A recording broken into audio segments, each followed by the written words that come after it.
ನಮಸ್ಕಾರ. ಕನ್ನಡ ಒನ್ಗೆ ಸ್ವಾಗತ. ನಾನು ನಿಮ್ಮ ಭಾಗ್ಯನಾರಾಯಣ ಬುಕ್ಕವರಪು.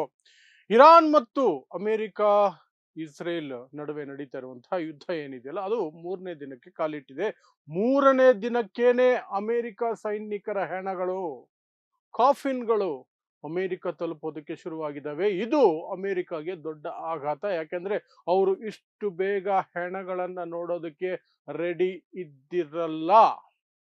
ಟ್ರಂಪ್ ಸಹ ಓವರ್ ಕಾನ್ಫಿಡೆನ್ಸ್ ಅಲ್ಲೇ ಇದ್ದಿರ್ತಾರೆ.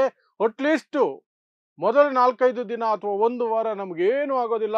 ಯಾಕೆಂದ್ರೆ ಅಮೆರಿಕ ಜನರನ್ನ ಮೆಚ್ಚಿಸ್ಬೇಕು ಅಥವಾ ಒಪ್ಪಿಸ್ಬೇಕಲ್ಲ, ಈ ಯುದ್ಧವನ್ನ ಪ್ರೊಲಾಂಗ್ ಮಾಡೋದಕ್ಕೆ, ಮುಂದಕ್ಕೆ ತಗೊಂಡು ಹೋಗೋದಕ್ಕೆ. ಯಾವಾಗ ಯಾವ ಕ್ಷಣ ಯಾವುದೇ ದೇಶದ ಸೈನಿಕರ ಹೆಣಗಳು, ಕಾಫಿನ್ಗಳು ಫ್ಲೈಟ್ ಅಲ್ಲಿ ಬಂದು ಆ ನೆಲದ ಮೇಲೆ ಇಳಿತಾವೋ, ಆ ಕಣ್ಣೀರು ಅಥವಾ ಆ ಅಳು ಕೇಳಿಸುತ್ತೋ ಆ ಸಂಬಂಧಿಕರದು, ತಂದೆ ತಾಯಿ ಹೆಂಡತಿ ಮಕ್ಕಳು, ಆ ಸೈನಿಕರ ಕುಟುಂಬಸ್ಥರ ಕಣ್ಣೀರು ಕಾಣಿಸುತ್ತೋ, ದೇಶಗಳು ಸರ್ಕಾರದ ವಿರುದ್ಧ ತಿರುಗಿ ಬೀಳುತ್ತವೆ. ಈಗ ಟ್ರಂಪ್ಗೆ ಅದೇ ಆಘಾತ ಆಗಿರೋದು, ಅದೇ ಒಂದು ರೀತಿಯಾಗಿ ಹಿನ್ನಡೆ ಆಗ್ತಿರುವಂಥದ್ದು. ಮತ್ತೆ ಆ ಕಾರಣಕ್ಕಾಗಿಯೇ ಟ್ರಂಪ್ ಫ್ರಸ್ಟ್ರೇಷನ್ ಮಾಡ್ಕೊಂಡಿದ್ದಾರೆ.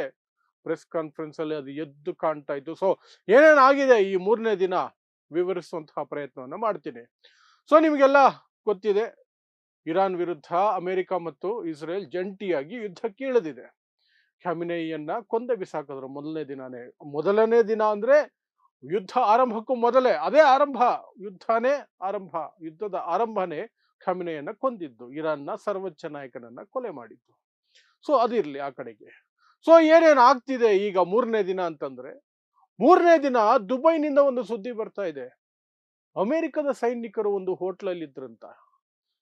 ಆ ಹೋಟೆಲ್ ಅಲ್ಲಿ ಇರುವಂತಹ ಮಾಹಿತಿ, ಖಚಿತ ಮಾಹಿತಿಯ ಆಧಾರದ ಮೇಲೆ ಇರಾನ್ ಡ್ರೋನ್ ಅಟ್ಯಾಕ್ ಮಾಡಿದೆ. ಆಂಟಿ ಮಿಸೈಲ್ ಸಿಸ್ಟಮ್ ಇಂದ ತಪ್ಪಿಸ್ಕೊಂಡು ಆ ಡ್ರೋನ್ಗಳು ಹೋಗಿ ಆ ಹೋಟೆಲ್ಗೆ ಬಡ್ದಿದ್ದಾವೆ.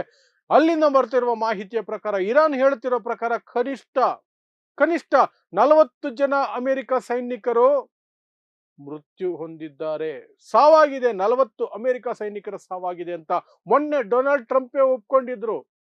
ಎಲ್ಲಿ ಅಂತ ಹೇಳಿರ್ಲಿಲ್ಲ, ಹೇಗೆ ಅಂತ ಹೇಳಿರ್ಲಿಲ್ಲ, ಬಟ್ 3 ಜನ ಅಮೆರಿಕ ಸೈನಿಕರು ಇರಾನ್ನ ಡ್ರೋನ್ ಅಟ್ಯಾಕ್ ಅಲ್ಲಿ ಅಥವಾ ಇರಾನ್ನ ಅಟ್ಯಾಕ್ ಅಲ್ಲಿ ಪ್ರಾಣ ಕಳ್ಕೊಂಡಿದ್ದಾರೆ ಅಂತ ಸ್ವತಃ ಟ್ರಂಪ್ ಹೇಳಿಕೆ ಕೊಟ್ಟಿದ್ರು.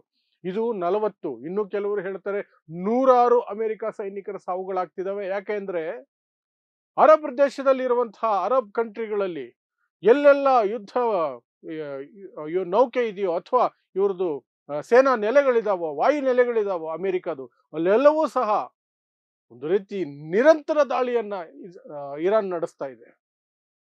ಸೊ ಅಲ್ಲೆಲ್ಲವೂ ಸಹ ನಷ್ಟಗಳಾಗ್ತಿದ್ದಾವೆ, ಸಾವುಗಳಾಗ್ತಿದ್ದಾವೆ ಮತ್ತು ಅವುಗಳು ಬಳಸಲು ಯೋಗ್ಯವಲ್ಲದ ರೀತಿಯಾಗಿ ಪರಿವರ್ತನೆ ಆಗ್ತಿದ್ದಾವೆ ಅನ್ನುವಂತಹ ಭಯ ಅಮೆರಿಕ ಸೇನೆಗೆ ಬಂದ್ಬಿಟ್ಟಿದೆ. ಹಾಗಾಗಿ Donald Trump UK prime minister ಸ್ಟಾರ್ಮರ್ಗೆ ಫೋನ್ ಮಾಡಿ ಏನ್ ರಿಕ್ವೆಸ್ಟ್ ಮಾಡ್ಕೊಂಡ್ರು, ಸೈಪ್ರಸ್ ಇದೆಯಲ್ಲ, ಇಸ್ರೇಲ್ ಇಂದ ಸ್ವಲ್ಪ ದೂರದಲ್ಲಿ ಸಮುದ್ರದ ಮಧ್ಯೆ ಇರುವಂತಹ ಒಂದು ದ್ವೀಪ, ಅದು UKಯ ಯುದ್ಧ ನೆಲೆ, ಅದು ಸೇನಾ ನೆಲೆ, ವಾಯು ನೆಲೆ. ಅದನ್ನ ಸ್ವಲ್ಪ ದಿನ ನಮಗೆ ಬಿಟ್ಕೊಡಿ, ನಾವು ಅಲ್ಲಿಂದ ದಾಳಿ ಮಾಡ್ತೀವಿ. ಯಾಕಂದ್ರೆ ನಾವು ದಾಳಿ ಮಾಡಬೇಕು ಅಂತ ಪ್ಲಾನ್ ಮಾಡ್ಕೊಂಡಿದ್ದಂತಹ ಏನು ನೆಲೆಗಳಿದಾವೆ, ಸೇನಾ ನೆಲೆಗಳು, ವಾಯು ನೆಲೆಗಳು ಅರಬ್ ದೇಶಗಳಲ್ಲಿ, ಅವುಗಳ ಮೇಲೆ ಇರಾನ್ ನಿರಂತರ ದಾಳಿ ನಡೆಸ್ತಾ ಇದೆ. ಇರಾನ್ನ ನಿರಂತರ ದಾಳಿಯ ನಡುವೆ ನಾವು ಫುಲ್ ಫ್ಲೆಜ್ ಆಗಿ ಇರಾನ್ ವಿರುದ್ಧ ಕಾರ್ಯಾಚರಣೆ ಮಾಡಕ್ ಆಗ್ತಿಲ್ಲ ಅರಬ್ ರಾಷ್ಟ್ರಗಳಲ್ಲಿರುವಂತಹ ಸೇನಾ ನೆಲೆಗಳ ಮೂಲಕ ಅಂತ ಅಮೆರಿಕಾಗೆ ಟೆನ್ಷನ್ ಆಗಿ UKಗೆ ಫೋನ್ ಮಾಡಿದ್ದಾರೆ. ಆ ಫೋನ್ ಮಾಡಿದ ವಿಚಾರ ಗೊತ್ತಾದ ತಕ್ಷಣನೇ, ಒಪ್ಕೊಂಡಿಲ್ಲ UK, ಒಪ್ಪಿರ್ಲಿಲ್ಲ, ತಕ್ಷಣನೇ ಇರಾನ್ ಆ ಸೈಪ್ರಸ್ ವಾಯುನೆಲೆ, UK ವಾಯುನೆಲೆ ಮೇಲೆ ದಾಳಿ ಮಾಡ್ಬಿಡ್ತು. ಸಕ್ಸಸ್ಫುಲ್ ಆಗಿ ಮಿಸೈಲ್ಗಳಲ್ಲಿ ಹೋಗಿ ಬಿದ್ವು. UK ಶೇಕ್ ಆಗೋಯ್ತು. ಸ್ಟಾರ್ಮರ್ ಹೇಳಿದ್ರು, ನಾನು ಒಪ್ಪೋದಿಲ್ಲ, ನಿಮಗೆ ಅದನ್ನ ಬಳಸೋದಕ್ಕೆ ಕೊಡಕ್ಕಾಗಲ್ಲ, ನೀವು ಬೇಕಾದ್ರೆ ಬೇರೆ ವಿಚಾರಗಳಿಗೆ ಬಳಸ್ಕೊಳ್ಳಿ, ಅಲ್ಲಿಂದ ಮಿಸೈಲ್ ಮಾತ್ರ ಇರಾನ್ ಕಡೆಗೆ ಲಾಂಚ್ ಮಾಡೋ ಹಾಗಿಲ್ಲ ಅಂತ. ಟ್ರಂಪ್ ಅದಕ್ಕೂ ಸಹ ಬೇಜಾರು ಮಾಡಿಕೊಂಡು ಟ್ವೀಟ್ ಹಾಕೊಂಡ್ರು. ಬಹಳ ದುಃಖದ ಸಂಗತಿ, UK ಪ್ರೈಮ್ ಮಿನಿಸ್ಟರ್ ನನಗೆ ಸ್ಪಂದಿಸಲಿಲ್ಲ, ನನಗೆ ಸಹಕರಿಸಲಿಲ್ಲ ಅಂತ. ಇನ್ನು ಈ ಕಡೆ ಇಸ್ರೇಲ್ಗೆ ಬರೋದಾದ್ರೆ, ನಿನ್ನೆ ರಾತ್ರಿ ಸತತ 8 ಗಂಟೆಗಳು, 8 ಅವರ್ಸ್ ನಿರಂತರವಾದಂತಹ ಮಿಸೈಲ್ ದಾಳಿ ನಡೆಸಿದೆ ಇರಾನ್. ನಿರಂತರವಾದ ದಾಳಿ, ಸುಮಾರು ಜನ ಜೀವ ಕಳ್ಕೊಂಡಿದ್ದಾರೆ, ಸುಮಾರು ಕಟ್ಟಡಗಳು ನೆಲಸಮಾಗಿದೆ. ಟೆಲ್ ಅವೀವ್, ಇಸ್ರೇಲ್ನ ರಾಜಧಾನಿ, ತತ್ತರಿಸಿ ಹೋಗಿದೆ. ಮಳೆ ಸುರಿದಂಗೆ ಸುರಿಸ್ತಾ ಇದ್ದಾರೆ ಇರಾನ್ ಅವರು. ಮಳೆ ಸುರಿದಂಗೆನೆ. ಇವರ ಎಲ್ಲ ಎಕ್ಸ್ಪೆಕ್ಟೇಷನ್ಗಳನ್ನು ಮೀರಿ ಬರ್ತಿದ್ದಾವೆ. ಇವರ ಆಂಟಿ ಮಿಸೈಲ್ ಸಿಸ್ಟಮ್ ಕೆಲಸ ಮಾಡ್ತಿದೆಯಾ ಇಲ್ವಾ, ಅಥವಾ ಆಂಟಿ ಮಿಸೈಲ್ ಸಿಸ್ಟಮ್ ಇದೆಯಾ ಅಂತ ಅನುಮಾನ ಬರೋ ಮಟ್ಟಕ್ಕೆ ಇರಾನ್ನ ಕ್ಷಿಪಣಿಗಳು ಬಂದು ಇಸ್ರೇಲ್ ಮೇಲೆ ಬೀಳ್ತಿದೆ. ಇನ್ನು ಹಾಗಾದ್ರೆ ಇರಾನ್ ನೆಮ್ಮದಿಯಾಗಿದೆಯಾ ಅಂದ್ರೆ ನೋ. ಟೆಹರಾನ್ ಆಗ್ಲಿ, ಇತರೆ ನಗರಗಳಾಗ್ಲಿ, ಎಲ್ಲ ನಗರಗಳ ಮೇಲೂ ಸಹ ಅಮೆರಿಕ ಪ್ಲಸ್ ಇಸ್ರೇಲ್ ಎರಡೂ ಸಹ ಜಂಟಿ ಕಾರ್ಯಾಚರಣೆ ನಡೆಸ್ತಾ ಇದ್ದಾವೆ. ಅಲ್ಲಿಯೂ ಸಹ ಎಲ್ಲಿ ನೋಡಿದ್ರು ಧ್ವಂಸ ಧ್ವಂಸ ಧ್ವಂಸ ಧ್ವಂಸ. ಹೀಗೆ ಯುದ್ಧದ ತೀವ್ರತೆ ಉತ್ತುಂಗಕ್ಕೆ ಹೋಗ್ಬಿಟ್ಟಿದೆ. ಆದರೆ ಇದರ ನಡುವೆ ಅಮೆರಿಕಗೆ ಶಾಕ್ ಆಗಿದ್ದು ಅಂದ್ರೆ ಅಮೆರಿಕದ ಸೈನಿಕರ ಹೆಣಗಳನ್ನ ನೋಡಬೇಕಾದಂತಹ ಪರಿಸ್ಥಿತಿ. ಅಮೆರಿಕದ ಹೆಣಗಳನ್ನ ಅಮೆರಿಕದಲ್ಲಿ ಲ್ಯಾಂಡ್ ಮಾಡ್ತಿದಾರಲ್ಲ, ಆ ಲ್ಯಾಂಡ್ ಮಾಡ್ತಿರುವ ಸನ್ನಿವೇಶದಲ್ಲಿ ಟ್ರಂಪ್ಗೆ ಜನತೆಯನ್ನ ಫೇಸ್ ಮಾಡೋದು ಕಷ್ಟ ಆಗ್ತಿದೆ. ಹಾಗಾಗಿ ಪ್ರೆಸ್ ಕಾನ್ಫರೆನ್ಸ್ ಅಲ್ಲಿ ತಾಳ್ಮೆ ಕಳೆದುಕೊಳ್ಳುವಂತಹ ರೀತಿಯಲ್ಲಿ ಟ್ರಂಪ್ ಮಾತಾಡ್ತಿದ್ದಾರೆ. ತಾಳ್ಮೆ ಕಳೆದುಕೊಳ್ಳುವ ರೀತಿಯಲ್ಲಿ ಮತ್ತು ಆಲ್ರೆಡಿ ಭಯದಲ್ಲಿ ಹೇಳ್ಬಿಟ್ಟಿದ್ದಾರೆ 15 ದಿನ ಮಿನಿಮಮ್ ಈ ಯುದ್ಧ ನಡೆಯುತ್ತೆ ಅಂತ. 15 ದಿನ ಅಂದ್ರೆ ಅಮೆರಿಕದ ಎಲ್ಲ ಲೆಕ್ಕಾಚಾರಗಳು ಉಲ್ಟಾ ಆಗ್ತಿದಾವೆ ಅಂತ ಅರ್ಥ. ಖಾಮಿನೈನ ಕೊಂದ ತಕ್ಷಣನೇ ಇರಾನ್ ಸರೆಂಡರ್ ಆಗ್ಬಿಡುತ್ತೆ, ಇರಾನ್ ಹತ್ರ ಏನೂ ಇರಲ್ಲ ಅನ್ಕೊಂಡಿದ್ರು. But IRGC revolutionary guards corp ಇರಾನ್ದು, ಅದು ಯಾರಿಗೂ ಮುಲಾಜಿಲ್ಲ. ಸ್ವತಃ ಇರಾನ್ ದೇಶದ ಸರ್ಕಾರ ಹೇಳಿದ ಮಾತು ಅದು ಕೇಳಲ್ಲ. ಯಾಕಂದ್ರೆ ಅದು ಕೇಳಬೇಕಾದ ಅವಶ್ಯಕತೆ ಇಲ್ಲ, ಅದು ಸಪ್ರೇಟ್. ಇರಾನ್ ಆರ್ಮಿನೇ ಬೇರೆ ಇದೆ, IRGCನೇ ಬೇರೆ ಇದೆ. 1.5 ಲಕ್ಷಕ್ಕೂ ಹೆಚ್ಚು ಸೈನಿಕರು IRGCಯಲ್ಲಿದ್ದಾರೆ. ಇರಾನ್ ಆರ್ಮಿ 6 ಲಕ್ಷ ಇದೆ.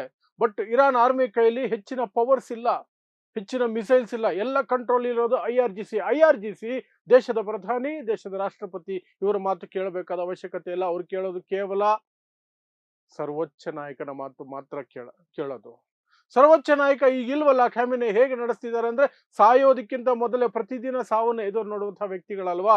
ಹೇಳಿಟ್ಟಿರ್ತಾರೆ, ನಾನು ಸತ್ರೆ ಇಂತಿಂತ ಕೆಲಸಗಳನ್ನ ಮಾಡಬೇಕು, ಹೀಗೆ ಮಾಡಬೇಕು ಅಂತ. ಅದನ್ನೇ ನಿನ್ನೆ ನಾನು ಪೂರ್ತಿಯಾಗಿ ವಿಡಿಯೋ ಮಾಡಿ ಹೇಳಿರೋದು. ಆ ವಿಡಿಯೋ ನೀವು ನೋಡಿದ್ರೆ ಅದ್ರಲ್ಲಿ ಅರ್ಥ ಆಗುತ್ತೆ. ಸೊ ಅದನ್ನೇ ಫಾಲೋ ಮಾಡ್ತಿದೆ IRGC, ಬಿಟ್ಕೊಡ್ತಾ ಇಲ್ಲ.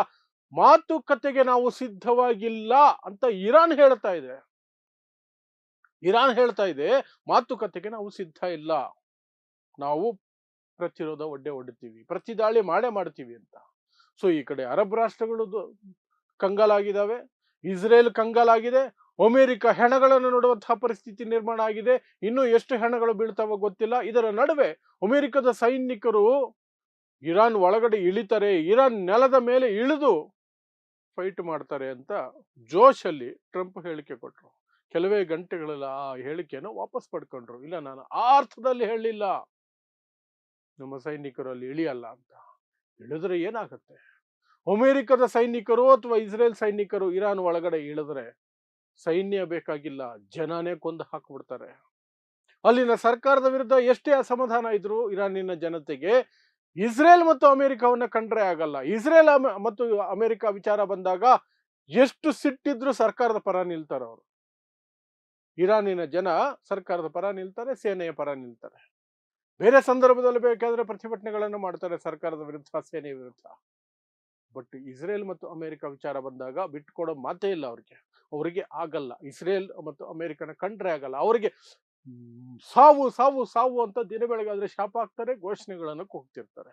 ಅಮೆರಿಕಕ್ಕೆ ಸಾವು ಬರ್ಬೇಕು, ಇಸ್ರೇಲ್ಗೆ ಸಾವು ಬರ್ಬೇಕು, ಇಷ್ಟೇ ಅವ್ರ ಲೆಕ್ಕಾಚಾರ ಯಾವಾಗ್ಲೂ ಅಷ್ಟೇ. ಹಾಗಾಗಿ ಅಮೆರಿಕದ ಸೈನಿಕರು, ಇಸ್ರೇಲ್ ಸೈನಿಕರು ಇರಾನ್ ನೆಲದ ಮೇಲೆ ಇಳಿಯೋದು ಅಂದ್ರೆ ಅವ್ರ ಸಾವನ್ನ ಅವರೇ ಆಹ್ವಾನ ಮಾಡಿಕೊಂಡಂತೆ. ಜೋಶಲ್ಲಿ ಟ್ರಂಪ್ ಹೇಳಿ ಆ ನಂತರ ಅದನ್ನ ವಾಪಸ್ ಪಡ್ಕೊಂಡ್ರು. ಸೊ ಇಷ್ಟೆಲ್ಲವೂ ಸಹ 3ನೇ ದಿನ ನಡೀತಾ ಇದೆ. ಇದರ ನಡುವೆ ಇವತ್ತು ರಾತ್ರಿ ಏನಾಗುತ್ತೆ ಅಂತ ಗೊತ್ತಿಲ್ಲ. ಯಾಕಂದ್ರೆ ಕೆಲವು ಪ್ರದೇಶಗಳಲ್ಲಿ ಇರಾನ್ನಲ್ಲಿ ಭೂಕಂಪದ ಅನುಭವ ಆಗಿದೆ. ಯುದ್ಧದ ನಡುವೆ ಭೂಕಂಪದ ಅನುಭವ ಆಗಿದೆ. 4.5 ವಿಕ್ಟರ್ ಸ್ಕೇಲ್ನಲ್ಲಿ ಸಂಖ್ಯೆಗಳನ್ನು ತೋರಿಸ್ತಾ ಇದೆ. ಅದು ಕೆಲವು ಪ್ರದೇಶಗಳಲ್ಲಿ ಮಾತ್ರ. ಮತ್ತೆ ಕೆಲವರು ಹೇಳ್ತಾರೆ ಅದು ಭೂಕಂಪ ಅಲ್ಲ, ಮೇ ಬಿ ಇರಾನ್ ನ್ಯೂಕ್ಲಿಯರ್ ಬಾಂಬ್ಗಳನ್ನು ಟೆಸ್ಟ್ ಮಾಡಿರಬಹುದು, ಅಂಡರ್ ಗ್ರೌಂಡ್ ಟೆಸ್ಟಿಂಗ್. ಅದೇನಾದರೂ ಆಗಿದ್ರೆ ಇರಾನ್ ಸರೆಂಡರ್ ಆಗುತ್ತೋ ಇಲ್ವೋ, ಅಮೆರಿಕ ಸರೆಂಡರ್ ಆಗ್ಬೇಕಾಗತ್ತೆ. ಯಾಕಂದ್ರೆ ಇರಾನ್ ಮುಖಾಮುಖಿ ನೋಡದೆ ಹಾಕ್ಬಿಡುತ್ತೆ ಅದ್ರ ಹತ್ರ ಬಾಂಬ್ ಇದ್ರೆ ಅಷ್ಟೇ. ಸೊ ಇದಿಷ್ಟು ಈಗ ಬರ್ತಿರುವಂತಹ ಮಾಹಿತಿ. ಇವತ್ತಿಗೆ ಇಷ್ಟಿನ ಮಾಹಿತಿನ ನಾನು ನಿಮ್ಮ ಮುಂದೆ ಇಡಬಹುದು. ನಾಳೆ ಏನಾಗುತ್ತೆ ಅನ್ನೋದ್ರ ಬಗ್ಗೆ ನಿಮಗೆ ನಾಳೆ ಬಂದು ತಿಳಿಸೋ ಪ್ರಯತ್ನ ಮಾಡ್ತೀನಿ. ಸೊ ನೋಡ್ತಾ ಇರಿ ಸಮಾಜಕ್ಕಾಗಿ ಕನ್ನಡ 1 ನ್ಯೂಸ್. ನಮಸ್ಕಾರ.